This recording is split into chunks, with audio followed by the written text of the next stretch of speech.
अपनी स्थापना के 12 साल पूरे कर चुका है उत्तराखंड। तमाम उम्मीदों, मुश्किलों, मुद्दों के साथ आज का दिन उत्तराखंड के लोगों के लिए एक मिला जुला खुशी का दिन है।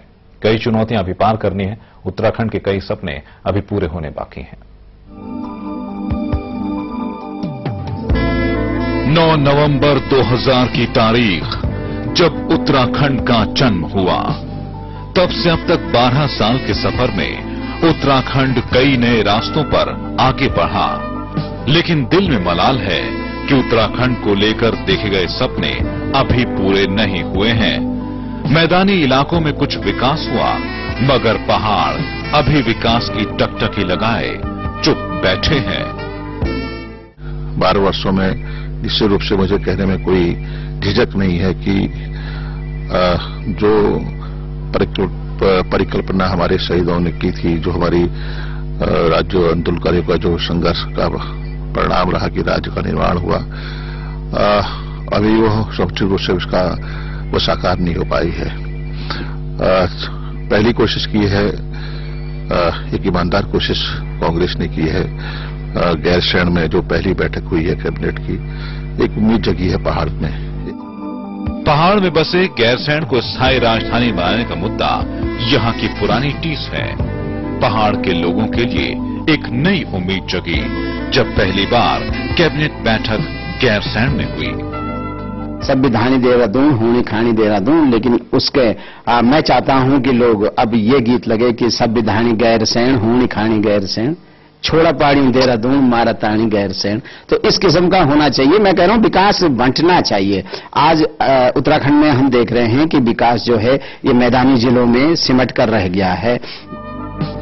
12 साल के सफर में उत्तराखंड की कमान कभी बीजेपी ने संभाली तो कभी कांग्रेस ने।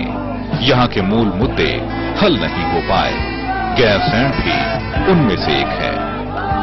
कांग्रेस ने कौन सी बाजी मार की भाई? उन्होंने कोई राजधानी का तो कहा नहीं, स्थायी राजधानी होगी, अस्थायी राजधानी करके कोई इस प्रकार की तो घोषणा की नहीं। केवल कहा भाई भवन बनेगा। अब भवन बनेगा तो विधानसभा का भवन कब बनेगा? 2014 में बनेगा, 2017 के बाद बनेगा, कब बनेगा? और विधानसभा सत्र बुलाएंगे, कब बुलाएंगे सत्र?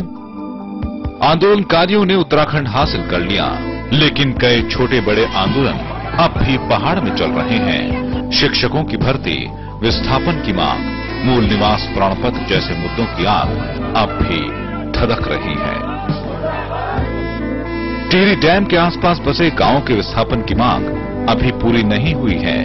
बिजली उत्पादन के क्षेत्र में उत्तराखंड अब भी आत्मनिर्भर नहीं हो सका है। यहां बिजली उत्पादन 15 मिलियन यूनिट है, जबकि बिजली की मांग 22 मिलियन यूनिट की है। विद्युत उत्पादन में अपेक्षित तेजी नहीं आ पाई। राज्य निर्माण के समय उत्तराखंड पर करीब 400 रुपए करोड़ का कर्ज था, जो अब बढ़कर 22,000 करोड़ हो गया है। इन 12 सालों में राज्य में औद्योगिक क्षेत्र में 35,000 करोड़ की पूंजी का निवेश हुआ, लेकिन विशेष औद्योगिक पैकेज खत्म होने के बाद पूंजी निवेश की रफ्तार यहां कम हो गई। बेरोजगारी, पलायन के साथ भ्रष्टाचार भी अब यहां की बड़ी समस्या बन गया है। पहाड़ के लोगों की उम्मीदों के साथ उत्तराखंड आगे बढ़ रहा है। राजनीति के पेंच से निकल असल मुद्दों को हल करने के लिए पहाड़ मचल रहा है। मनोज खंडवाल के साथ सहारा न्यूज ब्यूरो, देहरादून।